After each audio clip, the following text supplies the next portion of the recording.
우리나라 옛 속담에 뿌리 깊은 나무가 가뭄을 안 탄다는 말이 있습니다. 말을 그대로 직역하자면 뿌리가 땅의 영양분을 얼마나 제대로 흡수할 수 있느냐 하는 것이 나무의 성장에 그만큼 중요하다는 의미일 겁니다. 같은 토양, 같은 햇볕을 받고 자라도 어떤 것은 아름드리 나무로 자라고 어떤 것은 제대로 자라지 못하는 차이는 바로 영양분의 흡수 능력 차이에서 비롯된 것입니다. 우리는 여러 연구들을 통해서 인삼이 건강에 좋은 여러 가지 성분을 갖고 있다는 사실을 알았습니다. 그런데 더욱 중요한 사실들이 속속 밝혀지고 있습니다. 바로 건강 효능이 입증된 몇몇 성분들의 경우 사람에 따라 흡수하는 능력에 차이가 있다는 것입니다. 그렇다면 이런 차이는 왜 생기는 것일까요? 인삼과 면역력은 어떤 상관관계가 있는 것일까? 국내에서는 처음으로 세계보건기구로부터 조류 독감균 취급 허가를 받은 서상희 교수.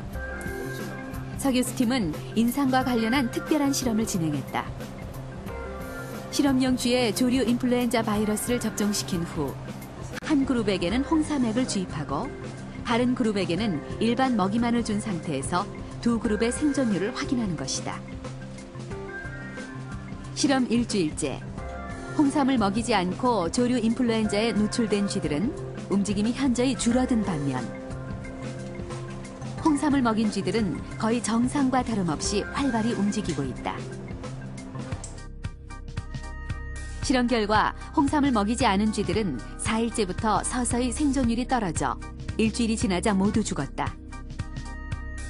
반면 홍삼을 먹인 쥐들의 경우 60%의 생존율을 보였다.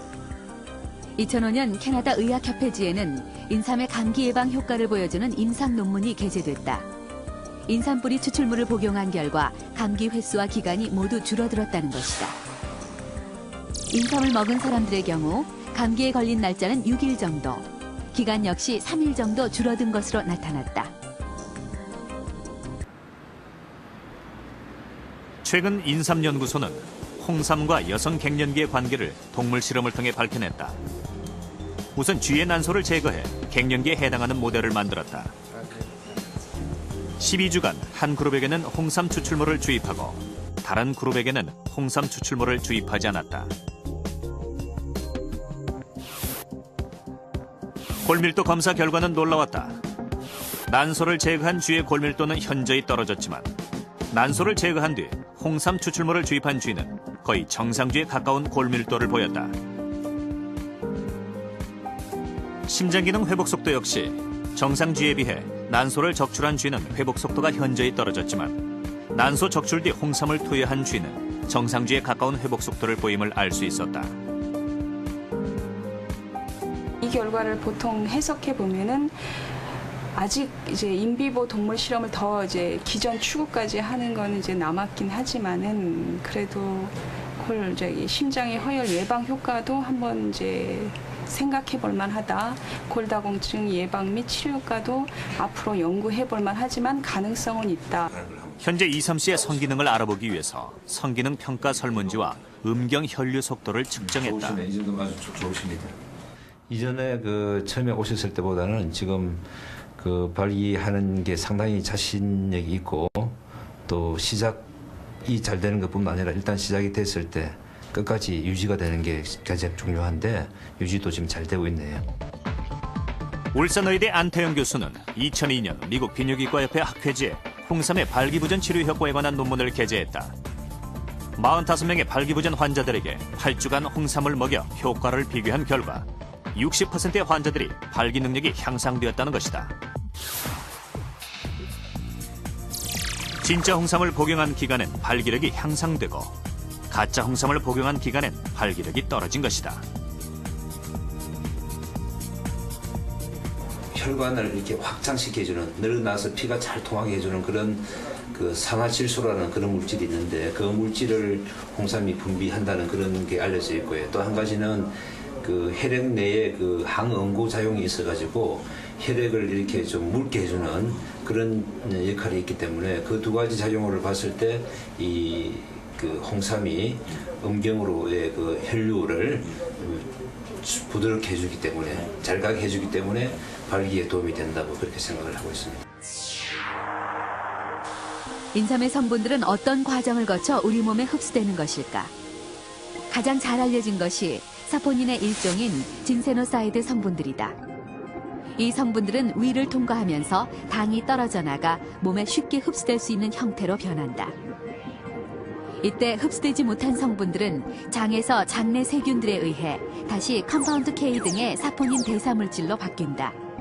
그리고 간에 저장됐다가 다시 온몸을 돌면서 효능을 발휘하게 되는 것이다.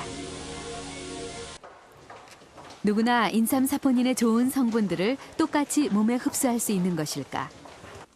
10명의 지원자들을 대상으로 인삼 사포닌의 컴파운드 K 전환 능력을 검사했다. 즙을 한 3달 동안 먹은 적이 있었는데 그게 왜 먹었냐면 제가 감기를 너무 많이 걸려갖고 어머니께서 해주셨거든요. 근데 그걸 먹고 나서도 솔직히 별 효과는 제가 느끼기에는 없었던 것 같은데 농삼이 애들한테도 맞고 또 다른 거에 비해서 많은 유효 성분들을 가지고 있는 것으로 알고 있었거든요. 근데 그 좋은 성분들은 많은데 정말로 우리가 흡수가 되는지 안 되는지 알고 싶어서. 저 인삼을 먹고 그러면요, 그 다음 날 화장실에 가면 그 인삼 냄새가 많이 나더라고요.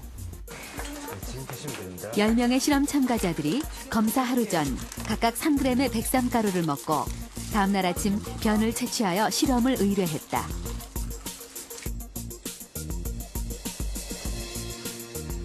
각각의 분변에서 미생물을 채취하고 채취한 미생물에 다시 인삼을 주입한 후 그 미생물들이 인삼 사포닌을 컴파운드 K, 즉 사포닌 대사물질로 분해하는 능력이 얼마나 되는지를 확인하는 실험이다. 10명의 실험 참가자들 중 3명은 높은 정도의 분해 능력을 보였고 5명은 중간 정도, 2명은 거의 분해 능력이 없는 것으로 나타났다. 두세 사람은 인삼 사포닌을 흡수될 수 있는 컴파운드 K와 같은 성분으로 거의 그 대사가 되질 않고요. 한 두세 사람은 아주 강한 대사 능력을 보였습니다. 그런 사람들은 인삼 성분이 아주 유용할 것이고 중간 정도에 있는 사람들은 일반적으로 우리가 얘기하는 보통의 사람인데 이 사람들은 꾸준히 인삼을 먹게 되어지면 인삼에 대사시킬 수 있는 능력이 올라갈 가능성을 갖고 있습니다. 그렇다면 인삼 사포닌 대사물질인 컴파운드 K는 어떤 효능을 지니고 있을까?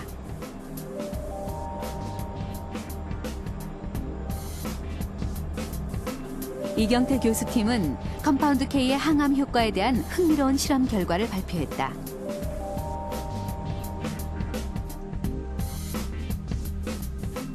인삼에서 추출한 사포닌 대사물질 컴파운드 K를 백혈병 세포에 주입한 후 시관 경과에 따른 암세포의 변화를 관찰했다. 컴파운드 K를 주입하기 전 염색 사진에서는 죽은 암세포들이 거의 발견되지 않는 반면 주입한 후의 염색 사진에서는 죽은 암세포들이 형광색으로 화면에 나타난다. 컴파운드 K는 궁극적으로 정상세포에서 암세포로 변이가 되는 단계에서도 예방을 할 수가 있고요. 암세포를 가지고 있는 것에도 세포 사멸을 통해서 선택적으로 암세포를 죽임으로 해서 암치료 약물로서도 개발이 가능한 약물로 되고 있습니다. 우리는 지금까지 인삼을 적절히 복용하는 것이 질병을 예방하고 건강을 지키는 데 도움을 준다는 사실을 확인했습니다.